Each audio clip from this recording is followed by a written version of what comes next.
I've just been told by a government source that we will see Victoria and New South Wales pushing for a shutdown of non-essential business in Victoria and New South Wales, but obviously the argument's going to be made at the National Cabinet, so they will be seeking a shutdown of all non-essential businesses nationwide, and the Victorian Premier and New South Wales Premier are in lockstep on this issue. Let's get some thoughts now with Tikki Fullerton, Andrew Clennell and Ashley Gillen.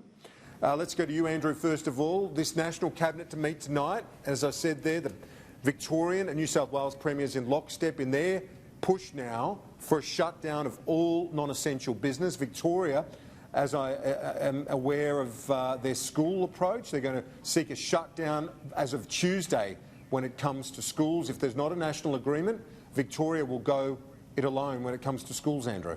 Yeah, I've got a New South Wales government source saying that the Premier of New South Wales, Gladys Berejiklian, is set to make a statement on this issue shortly, Kieran, that the New South Wales and Victorian Premiers, as I understand, are in conversation on this. It's quite an extraordinary development. I mean, in terms of the practical effect on people's lives, it almost dwarfs the stimulus development, because here we have a situation where if you would expect those two big states to go to that National Cabinet and push for that, the Prime Minister will back it in. You'd expect him to back it in. They're the biggest states in Australia, but the question will be, and you could see it from what Scott Morrison's saying, Kieran, that he might argue that those states need to shut things, but other states don't because they don't have as many coronavirus cases. He made several statements along that line. Federal government sources have said to me this week there could be a need for differential approach. So that's where we could see things potentially fall down a little bit. But it seems like,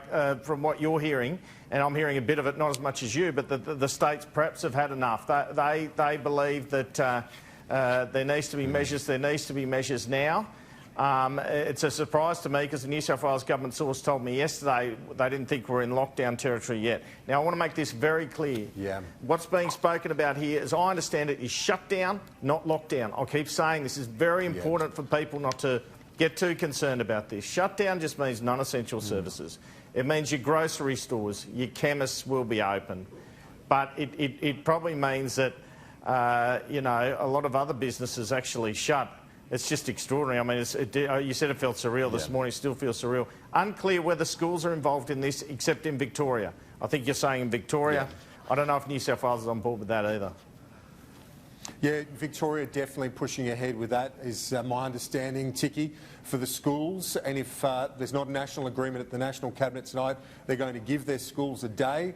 They've already been given some notice that it's possible, but if it's not agreed nationally, Victoria will go it alone this week, Tikki. But when it comes to the non-essential business, as Andrew said, it's not a lockdown as we've seen in Italy and elsewhere. This is a shutdown of things like pubs, of restaurants, cafes.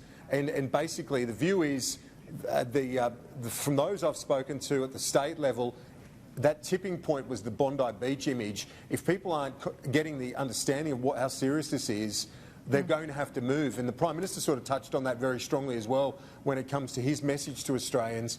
But when it comes to Victoria and New South Wales, they are going to push for a shutdown of all non-essential business tonight at that meeting, Tikki.